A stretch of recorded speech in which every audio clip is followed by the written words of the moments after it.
जी से और मोदी जी से सीधा सवाल है कि जब तक हुकूमत इनके पास नहीं थी तब तक मुसलमानों पर इल्ज़ाम था कि मुस्लिम हुक्मरानों ने तलवार की बल पर लोगों को मुसलमान बनाया।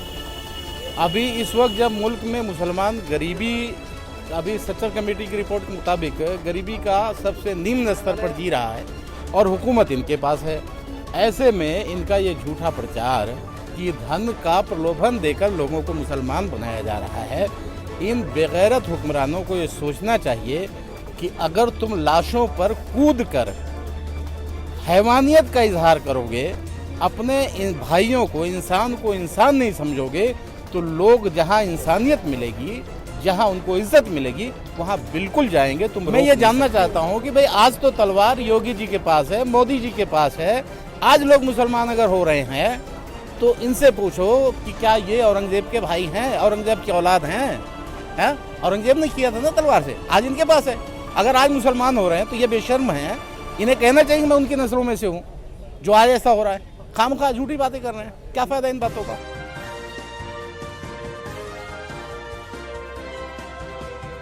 इस वक्त जंतर मंतर पर मैं मौजूद हूं। ऑल इंडिया इमाम काउंसिल के लोग भी मेरे साथ मौजूद हैं। पॉपुलर फ्रंट ऑफ इंडिया और एसडीपीआई का एक बड़ा प्रदर्शन रखा गया जिसमें असम में हुई बर्बरता के खिलाफ भी आवाज उठाई गई और मौलाना कलीम सिद्दीकी साहब को जिस तरीके से लगातार फंसाने की कोशिश की जा रही है 2022 का चुनाव देखते हुए कल बड़ा प्रोटेस्ट रखा गया मौलाना कलीम साहब को लेकर के। किस तरीके से देखते हैं मौलाना कलीम साहब पर जो ये आरोप यूपीएटीएस द्वारा लगाए गए हैं? ये आरोप बेबुनियाद हैं। उसकी वजह यह है कि आप अगर मौलाना कलीम सिद्दीकी साहब के कोई आज नया इन्होंने इस मिशन को जारी नहीं किया था और इंसानियत के बका और तहफ़्फ़ुज़ के लिए इनकी कुर्बानियाँ बहुत सारी हैं। आप अगर इनके तारीख़ देखेंगे तो 20 से 25 साल कम से कम गुज़श्ता तारीख़ें हैं इनकी कि जिसके लिए जिस बुनियाद के ऊपर इन्होंने इंसानियत के बका और तहफ़्फ़ुज़ के लिए काम किया।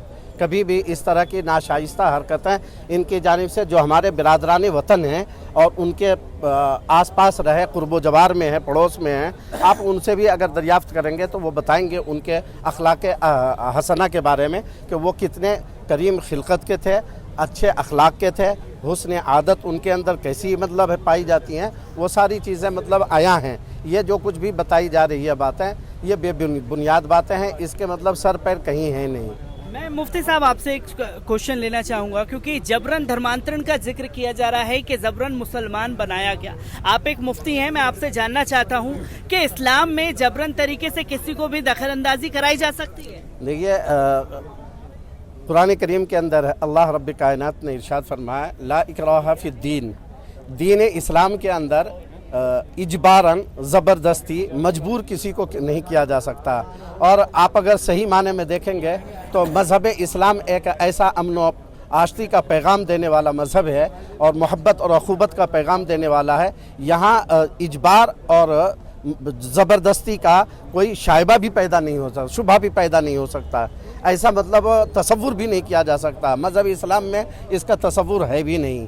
इसीलिए जो ये आज इल्ज़ामात हैं तो इसका मतलब आप यूँ भी समझ सकते हैं निगेटिव में कि हम इस्लाम के अलंबरदार हैं और उसके बावजूद इस्लाम ही के आइन के ख़िलाफ़ हम मतलब इक़दाम कर सकते हैं, ये तसव्वुर में आ सकता है। कुरान करीम जिसके लिए मतलब हतमी तौर पर मना फरमा रहा है उसके ख़िलाफ़ हम कदम कैसे उठा सकते हैं? कुरान करीम ने बता दिया है कि दीन इस्लाम की इशाअत व तबलीग के लिए आप किसी को ज़बरदस्ती नहीं कर सकते। जब बता दिया नहीं कर सकते हैं फिर हम कुरान के ख़िलाफ़ कैसे जा सकते हैं? ये तसव्वुर से बालातर बात है। जो ये लगातार तस्वीरें सामने आई हैं 2022 का चुनाव देखते हुए, कभी डॉक्टर उमर गौतम तो कभी मौलाना कलीम सिद्दीकी साहब को जबरन धर्मांतरण के आरोप लगा करके जेल की सलाखों के पीछे डाला गया है और जब गिरफ्तार किया गया तो कई दिनों बाद ये बताया गया कि हाँ जी हमने गिरफ्तार किया है। किस तरीके से देखते हैं जो गुपचुप तरीके से इन लोगों को उठाया गया? मेरा मानना तो ये है कि मुल्क में फांसीवादी हुकूमत है और फांसीवादी मूल सिद्धांत ये है प्रोपोगंडा करना, ठीक है ना, झूठी अफवाह फैलाना।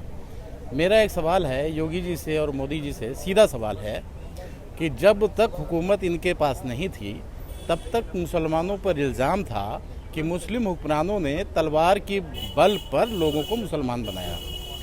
अभी इस वक्त जब मुल्क में मुसलमान गरीबी, अभी सच्चर कमेटी की रिपोर्ट के मुताबिक गरीबी का सबसे निम्न स्तर पर जी रहा है और हुकूमत इनके पास है, ऐसे में इनका ये झूठा प्रचार कि धन का प्रलोभन देकर लोगों को मुसलमान बनाया जा रहा है, इन बेगैरत हुक्मरानों को ये सोचना चाहिए कि अगर तुम लाशों पर कूद कर हैवानियत का इजहार करोगे, अपने इन भाइयों को, इंसान को इंसान नहीं समझोगे, तो लोग जहां इंसानियत मिलेगी, जहां उनको इज्जत मिलेगी, वहां बिल्कुल जाएंगे, तुम रोक नहीं सकते हो।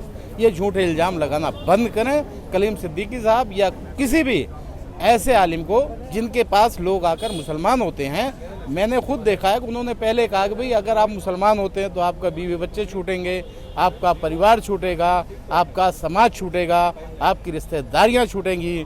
उमर गौतम साहब का ये बयान आपने सुना भी होगा, देखा भी होगा। तो जब हमारे उलमा ये कहकर उनको फिर इस्लाम में दाखिल करते हैं, तो इनको सोचना चाहिए ये झूठा प्रोपेगेंडा इनका ज़्यादा नहीं चलने वाला है। ये अवाम समझ रही है कि अब तलवार तुम्हारे पास है और धन हमारे पास नहीं है, तो हम धन देकर लोगों को मुसलमान बना रहे हैं। ये सीधा सवाल है मेरा। धन देकर के मुसलमान बना रहे हैं, पर आरोप तो यही लगा रहे हैं कि विदेशी फंडिंग हो रही है। विदेशी फंडिंग जो है जिसमें पॉपुलर फ्रंट ऑफ इंडिया का भी हाथ है। तो किस तरीके से देखते हैं जब भी किसी को गिरफ्तार किया जाता है तो पॉपुलर फ्रंट ऑफ इंडिया से जोड़ दिया जाता है? तो हमारे देश की जो हमारी एजेंसीज हैं, जो तमाम खुफिया रिपोर्टें तैयार करती हैं, तो क्या उनको जब बाहर से विदेश का धन आता है उसका उनको पता नहीं चल पा रहा? ईडी ने बहुत सारे रेड पीएफआई के दफ्तर। मैं ये जानना चाहता हूँ कि भाई आज तो तलवार योगी जी के पास है, मोदी जी के पास है, आज लोग मुसलमान अगर हो रहे हैं तो इनसे पूछो कि क्या ये औरंगजेब के भाई हैं, औरंगजेब की औलाद हैं? औरंगजेब ने किया था ना तलवार से, आज इनके पास है। अगर आज मुसलमान हो रहे हैं तो ये बेशर्म हैं, इन्हें कहना चाहिए मैं उनकी नस्लों में से हूँ जो आज ऐसा हो रहा है। खामखा झूठी बातें कर रहे हैं, क्या फायदा इन बातों का? मैं एक आखिरी सवाल आप लोगों से लेना चाहूँगा, क्योंकि मौलाना कलीम सिद्दीकी साहब की गिरफ्तारी हुई, असम की ये घटना हुई, कहीं ना कहीं मुसलमानों में डर पैदा करने की कोशिश की जा रही है। चुनाव करीब है, क्या इन सब घटनाओं से मुसलमान डरने वाले हैं? देखिए, मुसलमान कभी नहीं डरता।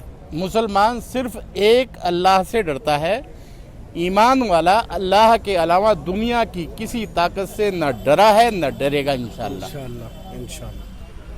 तो पॉपुलर फ्रंट ऑफ इंडिया और ऑल इंडिया इमाम काउंसिल के लोग मेरे साथ मौजूद थे, जिन्होंने खुल करके असम की घटना पर अपनी राय रखी और मौलाना कलीम सिद्दीकी साहब को जिस तरीके से बार बार निशाना बनाया जा रहा है, उसकी भी ज़मीनी स्तर पर जाकर के लोगों को सच्चाई सामने रखनी चाहिए।